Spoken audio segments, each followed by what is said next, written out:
Today I'm going to show you how to make these delicious Buffalo Ranch chicken meatballs. Okay, so I've got the ingredients here. For the meatballs, you're going to need about a pound. I've actually got 500 grams, it's just a little over a pound, but of ground chicken or chicken mince. Then you'll need 1 teaspoon each of salt, black pepper, and garlic powder. For the sauce, we're going to need 3/4 cup of chicken bone broth if you have it, or just regular chicken broth is fine too. 1/2 to 3/4 cup of hot sauce. I'm using Frank's Red Hot to taste. And then about 2.5 tablespoons of a dry ranch seasoning mix. Now you can use store-bought or your favorite blend. I have a really favorite ranch dressing mix that I like to use, so I've just used the same seasonings that are in that. I'll link to that below for you. Okay, so first I'm going to make the sauce ingredients. So I've got 3/4 cups of that broth in here. To that I'm going to add the Frank's Red Hot sauce. So again, it's 1/2 to 3/4 cup, whatever you like. I like hot sauce, so I'm going to put a little extra. I think I'll go with a 3/4. And then the dry ranch seasoning mix. Just going to stir those all together. Then I'm just going to set that aside while we make the meatballs. So now I've just got the chicken mince, or the ground chicken, in a bowl here.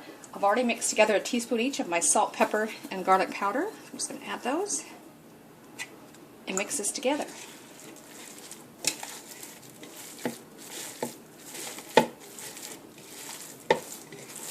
And now you'll just shape them into small meatballs.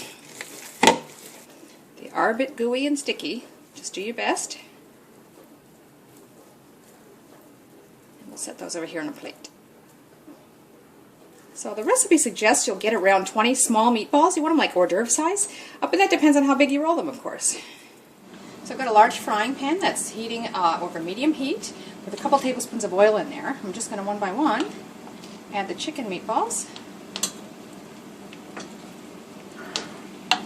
And we're not going to cook them all the way through in the frying pan. We just want to get them seared, so you're going to turn them while they're cooking. This part is going to take about 6 to 8 minutes. And during that time, we're going to cook our sauce. So I'll come back when I've got these all in. Now, while those meatballs are searing, I've also put this over medium-high heat. This is the sauce we made earlier, and we're going to bring that to a boil and then let it thicken, cooking about 6 to 8 minutes, it says. You won't notice browning as much, being that it's chicken. If you can tell the sides that are cooked, I'm just going to keep turning until every side gets nicely seared.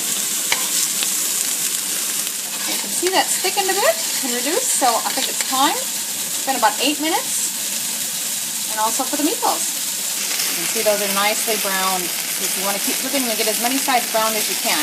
We're now ready to add the meatballs to the sauce. Now I'm just going to drop the meatballs into the sauce and continue to cook them for 3 or 4 minutes to make sure they're cooked all the way through.